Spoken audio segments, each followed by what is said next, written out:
Hi guys, Ellie's point of view after I just crap mouthed her in the last video. Not mine. My Ellie is amazing. I love her. But let's jump into the point of view. I woke up next to Eli. He had been allowed to stay with us as long as he slept in the guest room. He broke that rule so much my parents didn't bother mentioning it to him anymore. His head had fallen back and he looked good. I thought about getting up and out of bed, but I didn't want to wake him, so I scooted closer to him and snuggled against his firm chest. He was warm and he put his arm around me. He wasn't entirely asleep. I kissed his neck, listening to the sound of his breathing. I loved him, and every day I find more reasons to love him. He spends a lot of time with Elle while I busy myself with schoolwork, and they have the same interests. Also, Elle likes to talk, and Eli's a listener. They work out perfectly, so when they're gaming, Elle can tell all the stories he wants, and Eli nods along politely. Nicole and Noah were getting married, and Skylar had her son Elliot. I don't know why, but Elliot didn't seem to suit their kid. Yeah, the name Elliot, I don't know where it came from. I think me and my sister, I think we were running out of names. That's why we named him Elliot, but it's spelled normally if that matters. Trevor was excited and he sobered up and doesn't go around drugs anymore, so he can be their first kid. I was excited because the gang finally split up. I liked being one of the cool kids, but that's a middle school thing. I'm an adult. At this point, everyone's a cool kid. After some time, I felt Eli move. Definitely not, first of all. Second of all, yeah, definitely not. He sat up and rubbed his eyes, yawning and stretching before heading to the bathroom. I watched him go, rubbing my eyes too. I was always tired when I woke up, but usually cuddling with him made it go away. I heard water running and decided I'd head downstairs to make breakfast. Mom was on the couch watching TV and Dad had his arm around her. Good morning, sleepyhead. I don't suppose Eli's also awake. I smiled. He is, Mom. I get a snack and head upstairs to my room. Armadillo is now just like a regular town with Wi-Fi, cars, electricity, and expansion. I sat into my online classes and began work for the day. Sorry, I'd like to touch you sometimes. I love you, okay?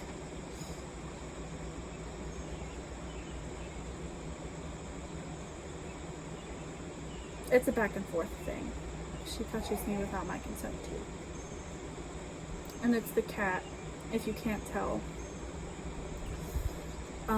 A couple years later, I discovered I was pregnant. Eli and I were excited and we had moved into a starter apartment. We put our money together and Mom and Dad gave us some money to settle in with. Nicole and Noah got married and she announced that they were pregnant too. Eli and I had a girl and we named her Elena, of course. How original. He started out at her in adoration and she was smiling and giggling.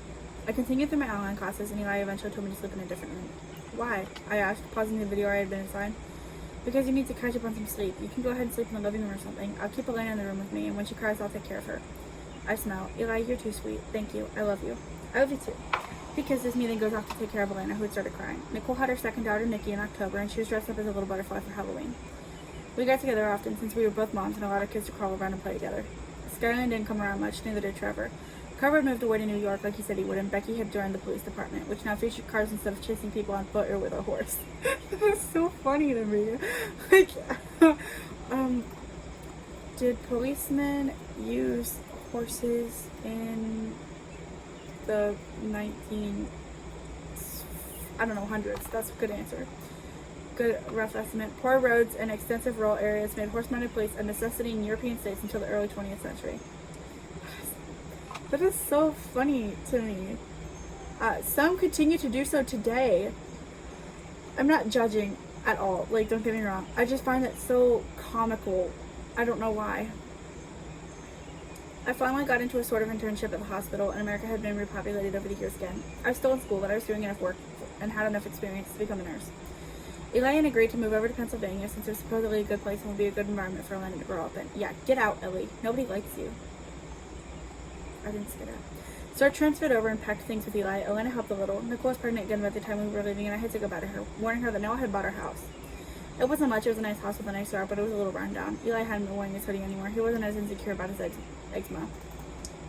Honestly, go King. You shouldn't be, because it's not your fault. Blame your father, if anything, because it's like a genetic mutation. I don't know if eczema is actually like a genetic kind of problem. I don't think it is, but I'm also not a doctor or a scientist. But the severity of it is what was mutated.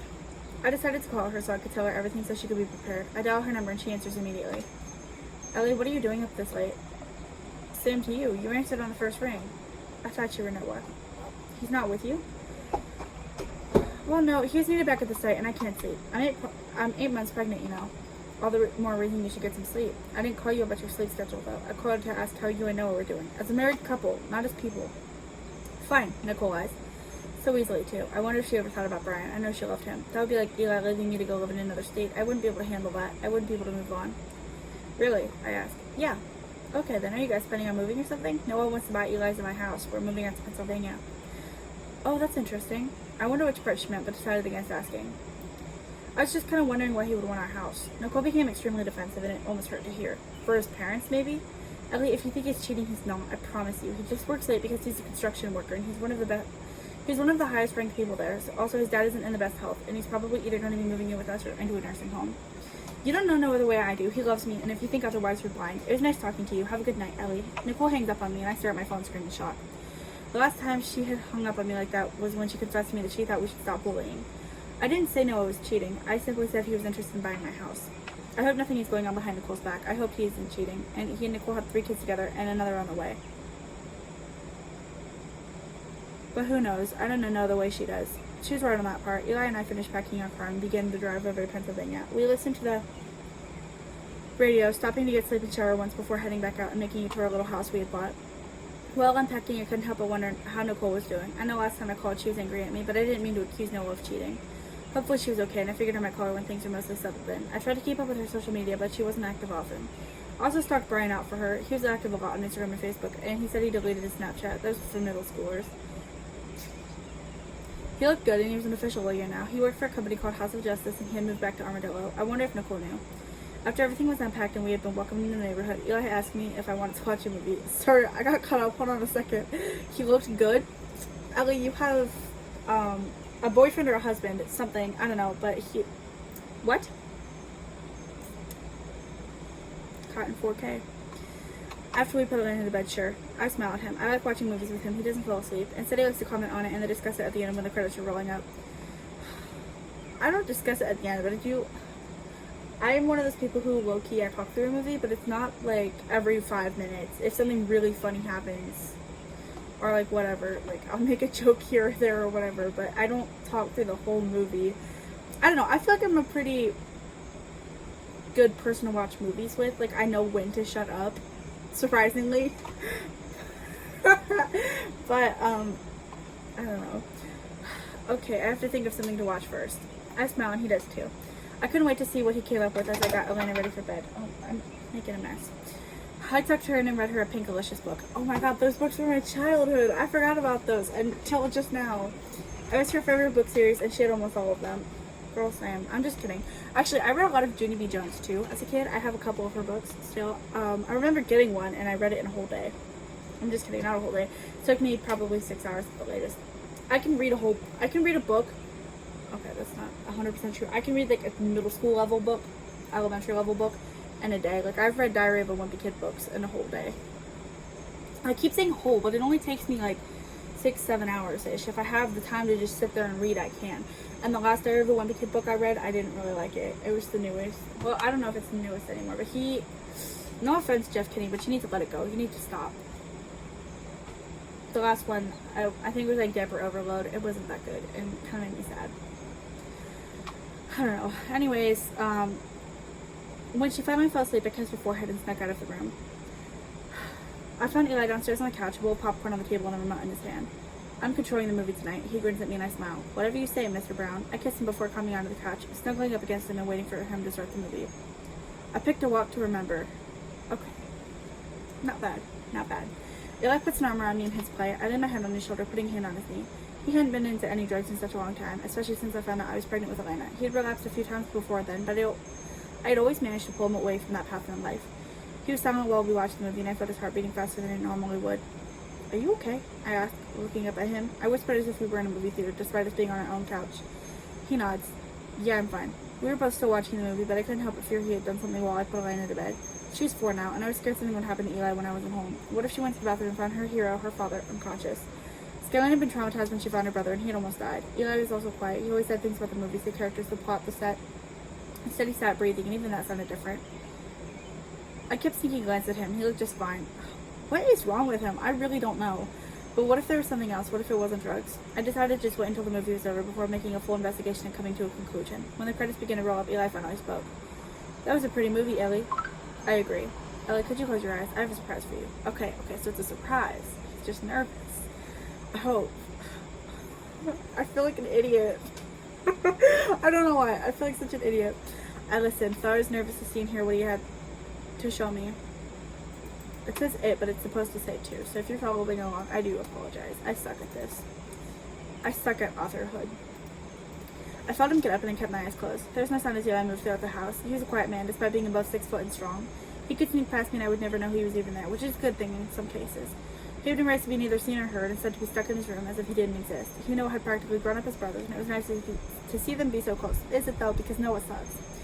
He cleared his throat. He was in front of me. My heart began to pound. I wondered what his plan was. What was he going to do? Knowing him, it could be anything from proposing to tell me we're not working, and we'd have to figure out how to share Elena. Ellie, I need you to keep your eyes closed while I speak. I'll get nervous and mess up if you don't. Either way, I've had a crush on you since I first met you. I'm glad to know you feel the same way, and I'm excited to build a future with you. I love you, and I'm thankful I have you now. I've been wanting to ask forever now. It's kind of ridiculous that I gave our child my last name before I gave it to you, but I can't help it. My heart was soaring. He was going to marry me. Is he though? What if he's like, I love you, but it's not working? I felt tears in my eyes as he asked the question, one he had been dying to ask forever now. Ellie, will you marry me? Then he adds, you can open your eyes now, by the way. When I did, I saw the most beautiful ring in the world in his hands. I smiled and then started crying. Eli, yes, I'll marry you. Then I started laughing and he blushes awkwardly. But you had to wait until we came out here to know you wanted to marry me. I pull him to me and kiss him. I love you so much. I love you too. We fell asleep holding each other on the couch. I didn't ever want to leave his side. My parents and Elle flew out to watch us get married, but none of our friends came. See, that is a perfect example of a cute proposal. Like, you don't have to do anything fancy. Like, some girls just, honestly, they just want you, and they don't care about how you propose. Like, that was so cute, and that just makes me feel like such an idiot. We didn't mind, instead of celebrating with my family because they were supportive of us. Just because your friends didn't come to your wedding doesn't mean they don't support you. Maybe they have a life of their own, Ellie. You're not the center of the world. Mom had been there for me every step of the way, even when it was hard for her to support my feelings. What do you mean? What do you mean? Can you elaborate? Because I don't know what you mean. We're just gonna have to leave it there and let the readers pretend they know what it means.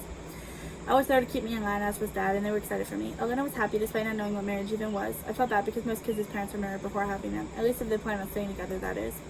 After our wedding, Mom, Dad, and Elle went home. I was happy to be married to Eli and continue to build our future. Maybe we try for another kid, maybe not. Either way, I was ready to be with him forever.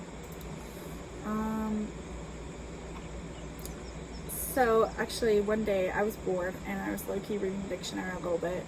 Not the definitions, not real. I was just looking at the words, and I came across the word bastard, and that is a bad word, mostly. The dictionary definition is a child born to unmarried parents, and I'm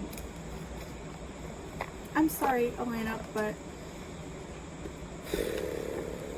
you are, I believe, a bastard, and I say that nicely because my parents were not married when I was born. They got married the year I was born, so it's not like they never did get married. They did get married the year I was born, but I was born in March and they got married in November, so I am also a bastard. But the dictionary definition is child born of parents not married, illegitimate, not genuine. So it's not quite a bad word, it's just not a nice word to call people because, I don't know, maybe people are insecure about it, I don't know. But that's it. Let's see what Brian's been up to because he's next. We miss him.